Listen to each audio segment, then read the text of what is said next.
1839 पूरी दुनिया world war की आग में जल रही थी।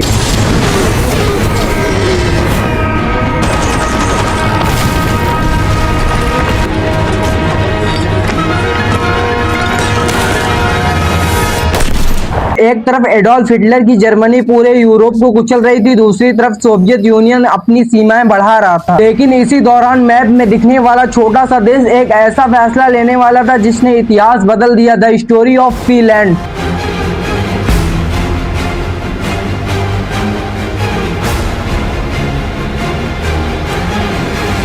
1809 में रसिया ने स्वीडन को हराकर फिनलैंड पर कब्जा कर लिया। अब फिनलैंड रसिया एम्पायर का हिस्सा बन चुका था। कई सालों तक फिनलैंड रसिया के नियंत्रण में रहा, लेकिन फिर आया 1917। पूरे रसिया की क्रांति भड़क चुकी थी। प्रेसिडेंट टसर की सत्ता गिर गई। रसिया अपने ही अंदरूनी संघर्ष में फंस चुका था। फिनलैंड ने मौका देखा। 6 दिसंबर 1917 को आजादी की घोषणा कर दी गई। देश आजाद हो गया, लेकिन अंदर ही अंदर सिविल वार छिड़ गई। एक तरफ रेड गार्ड थे, दूसरी तरफ व्हाइट आर्मी थी। कुछ महीनों तक पूरा देश खून से भरा रहा। आखिरकार व्हाइट आर्मी जीत गई। फिनलैंड धीरे धीरे स्थिर राष्ट्र बनने लगा, लेकिन पूर्व में बैठा सोवियत यूनियन फिनलैंड को कभी नहीं भूला। समय बीतता गया, फिर आया 1939। हिटलर लगातार एक के बाद एक शहर पर कब्जा कर रहा था। सोवियत यूनियन का नेता जोसेफ स्टालिन, इनकी सबसे बड़ी चिंता थी लेनिनग्राड। ये फिनलैंड की सीमा से बहुत पास में था। अगर भविष्य में कोई भी दुश्मन फिनलैंड के रास्ते हमला कर देता तो रसिया का सबसे बड़ा शहर खतरे में पड़ सकता था। स्टालिन ने फैसला किया फिनलैंड की सीमा पीछे हटनी चाहिए। उसने फिनलैंड को प्रपोजल भेजा, हमें अपनी कुछ जमीन दे दो, हम तुम्हें दूसरी जमीन देंगे। लेकिन फिनलैंड समझ चुका था, आज थोड़ी जमीन कल पूरा देश। फिनलैंड ने साफ मना कर दिया। स्टालिन नाराज हो गया। उसे लगा एक छोटा सा देश सोवियत यूनियन को चुनौती दे रहा है। 30 नवंबर 1939 सोवियत यूनियन बिना किसी चुनौती के फिनलैंड पर हमला कर देता है। हजारों तोपें गरज गई। आसमान में सोवियत विमान की गड़गड़ाहट सुनाई देने लगी। पूरी दुनिया को लगा अब फिनलैंड खत्म हो जाएगा। दुनिया ने भविष्यवाणी कर दी कि यह युद्ध एक हफ्ते से ज्यादा नहीं चलेगा। लेकिन दुनिया ने एक चीज का हिसाब नहीं लगाया, फिनलैंड अपनी जमीन पर लड़ रहा था। उन्हें हर जंगल का रास्ता पता था, हर झील, हर पहाड़ी, बर्फीले इलाका उनका साथ दे रहे थे। तापमान -40 डिग्री तक गिर चुका था। जहाँ सोवियत सैनिक ठंड से जूझ रहे थे, वहीं फिनिश सैनिक सफेद स्नो कैमोफ्लेज पहनकर ऐसे गायब हो जाते जैसे उनका अस्तित्व ही ना हो। सोवियत आर्मी को समझ ही नहीं आ रहा था कि दुश्मन है कहां। तभी फिनलैंड ने शुरू की ऐसी रणनीति जिसने दुनिया की सबसे बड़ी सेनाओं को टुकड़ों में बांटना शुरू कर दिया। सोवियत यूनियन को भरोसा था उसकी संख्या ही उसकी सबसे बड़ी ताकत है, लेकिन फिनलैंड ने तय कर लिया था वह संख्या से नहीं दिमाग से युद्ध जीतेगा। सोवियत सेना घंटों तक गोलियां चलाती रहती, लेकिन सामने कोई दिखाई ही नहीं देता। फिनलैंड का लक्ष्य पूरी सेना नहीं थी, बल्कि सेना की सप्लाई थी। खाना, गोला बारूद, अगर यह सब रुक जाए तो लाखों सैनिक भी ज्यादा देर तक नहीं लड़ सकते। फिनिश सैनिक सोवियत टैंकों पर हमला करते हैं और पूरी सप्लाई काट देते हैं। कई सोवियत यूनिट्स जंगलों के बीच फंस गए। खाना न, गर्म कपड़े न, पर्याप्त गोलियां। अब उनको दुश्मन से पहले ठंड मार रही थी। वह दुश्मन की लंबी सेना छोटे छोटे हिस्सों में बांट देते। जब एक बार सेना अलग हो जाती तो उन पर हमला कर देते। अब लाखों सैनिक होने का कोई भी फायदा नहीं था, क्योंकि वह एक दूसरे की मदद नहीं कर पा रहे थे। जंगल फिनलैंड का सबसे बड़ा हथियार बन चुका था। अब अगर विमान की बात करें तो सोवियत नेता बोल रहे थे उनके विमान बम नहीं खाना गिरा रहे थे। फिनलैंड ने इसका मजाक उड़ाया और कहा अगर तुम खाना भेज रहे थे तो हम कोल्ड ड्रिंक भेज देते हैं। हर गुजरते दिन के साथ सोवियत यूनियन लगातार अपनी सेना भेजता गया। अगर एक छोटा सा देश सोवियत यूनियन को रोक देता तो दुनिया उसकी ताकत पर सवाल करती। स्टालिन ने आदेश दिया किसी भी कीमत पर फिनलैंड को झुकाओ। सोवियत आर्मी ने टैंकों को बेहतर सुरक्षा दी, तोपों की संख्या बढ़ाई गई, लगातार हवाई हमले किए गए। सबसे बड़ा हमला हुआ मैनहेटन लाइन पर। यह फिनलैंड की सबसे मजबूत रक्षा रेखी थी। कई दिनों तक लगातार तोपें गरजती रहीं, जमीन कांपती रही। फिनिश सैनिक आखिरी सांस तक लड़ते रहे, लेकिन अब उनके पास हथियार कम पड़ने लगे। गोला बम बारूद खत्म हो रहा था। दूसरी तरफ सोवियत यूनियन लगातार नई सेनाएं भेजता गया। फिनलैंड की सरकार समझ चुकी थी अगर युद्ध लंबा चला तो पूरा देश खतरे में पड़ सकता है। 11 मार्च 1940 आखिरकार विंटर युद्ध खत्म हुआ, लेकिन इसकी कीमत भारी थी। फिनलैंड को अपनी लगभग 11% भूमि सोवियत यूनियन को देनी पड़ी।